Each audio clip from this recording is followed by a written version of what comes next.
The UTSA Roadrunners came flying out the rafters last season and made themselves known to the college football world as a legitimate threat. Everything from the close wins to the USTA memes made last season one for the ages.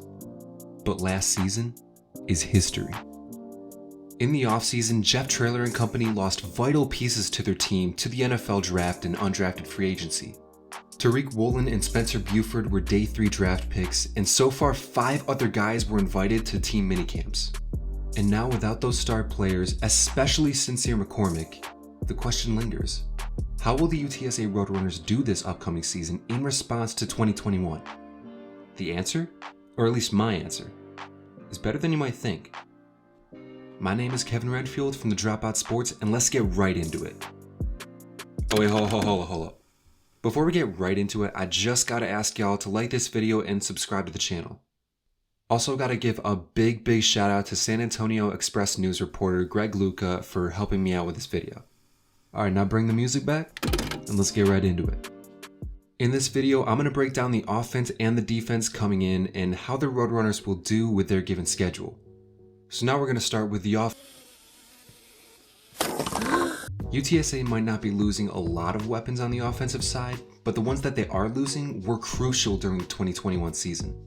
Sincere McCormick was one of the top rushers in all the FBS. Spencer Buford was the intimidating force stationed mainly at left tackle, and although Leroy Watson didn't put up the most significant numbers, but his presence as a blocker and the heart and soul of this team was second to none. In an offense where the epicenter was the run game, these losses may look immense, and as much as they are, I think the pieces they were able to retain will make up for it, maybe even more so. The passing game will be front and center and is on track to outright ball out this year. Last year, Frank Harris finally found his footing as a true QB1. Although he could run in previous years, Harris was able to rely more on his arm as he took the program records for passing yards and touchdowns in a season last year. The team is also keeping the 3-headed monster of Zachary Franklin, Joshua Cephas, and Decorian Clark. 3 receivers I guarantee could go almost anywhere in Conference USA and be a wideout one. We'll also see tight end Oscar Cardenas get the primary starting job for the first time in his career. A player that is capable of stepping up to the plate in a big way, as we saw last season.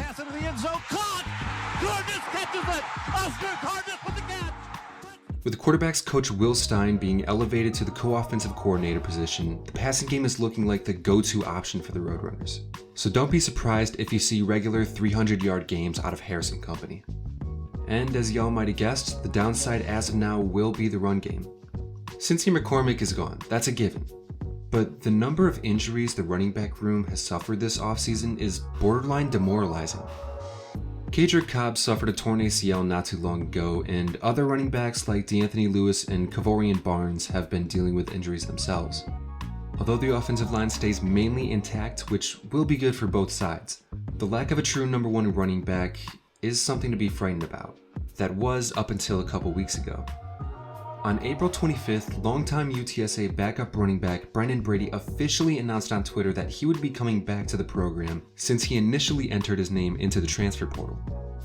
Brady has shown flashes in previous years, and it's only because of the presence of Sincere McCormick that he hasn't been able to get on the field in that coveted number 1 role. But now it's looking like this could be his time to shine. He may have to split some carries with JUCO transfer running back Ty Edwards, as he is a stockier, bigger kind of guy. But don't get me twisted, in this last year of eligibility, I'm looking for Brendan Brady to show out and complement the beastly passing game well. The fragility of the Roadrunners offense is there and present, but in total, we could see a very similar Roadrunners offense with a few tweaks here and there.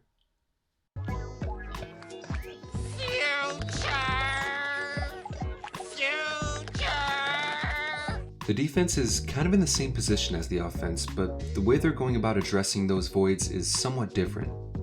The big 4 players leaving the team are 5th round draft pick Tariq Woolen, undrafted but signed guys Charles Wiley and Clarence Hicks, and current assistant defensive backs coach Antonio Parks.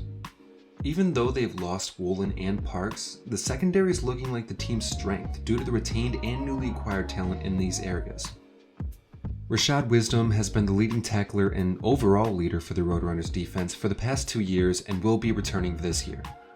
Other big names joining him are 2021 breakout corner Corey Mayfield, former Texas A&M starter Clifford Chapman, LSU transfer Pig Cage, and West Virginia transfer Nick Troy Fortune. On top of those day one ready starters, big-time recruit Za Frazier out of Coffeyville Community College could come in and take one of the corner spots if need be. The big question for the team will be on the front seven. Losing leader Charles Wiley, leading sack man Clarence Hicks, and former senior defensive lineman Lorenzo Dantzler leaves holes for the Roadrunners to fill. Most of the burden will have to be carried by younger guys like Jamori Robinson and company at the linebacker positions and on the front line. I'm expecting some rotation between multiple guys, but the one man that can turn the tide of these potential woes, at least partially, will be Brandon Brown. The big man on the inside showed flashes of excellence, especially later on in the season, and without those veteran guys to take the load off, Brown will have to show out, no doubt about it. And along with other guys like Tremaine Bell II and newly acquired transfer Nick Big Chunky Booker Brown, the aforementioned holes could be fully filled by week 1. So how will the UTSA Roadrunners do in 2022? Well, based on their current schedule and the strength of their opponents and the variable of injury carrying the exponent of X Factor, I calculated their record to be pretty good. Look, between injuries, coaching flips, and now with guys regularly transferring in and out of programs, Conference USA is a mess to predict. What I can say though is that UTSA will not take too far of a step back. Is 12-2 attainable? Possibly, but realistically with the losses the Roadrunners are dealing with, probably not. Also, last year was just like straight up insane. Like, I don't see a lot of teams doing that anytime soon. Now, is that to say that they'll be bad? Of course not. In fact, if UTSA does have a losing record after this year, I will genuinely be shocked. Like, if I were to give an actual prediction, I would say somewhere around the 7-6, 9-4 range, but again, who's to say with everything else that goes on? If anyone's watched all the way through, thank you so much for your support. If you like what you saw here, make sure to subscribe and check out my Twitter profile linked below. Also, be sure to support Greg Luca by following him on Twitter and checking out his work at the San Antonio Express News, also linked below. One last time, thank y'all so much for the love and have a truly great day. Peace. Just a bunch of dropouts.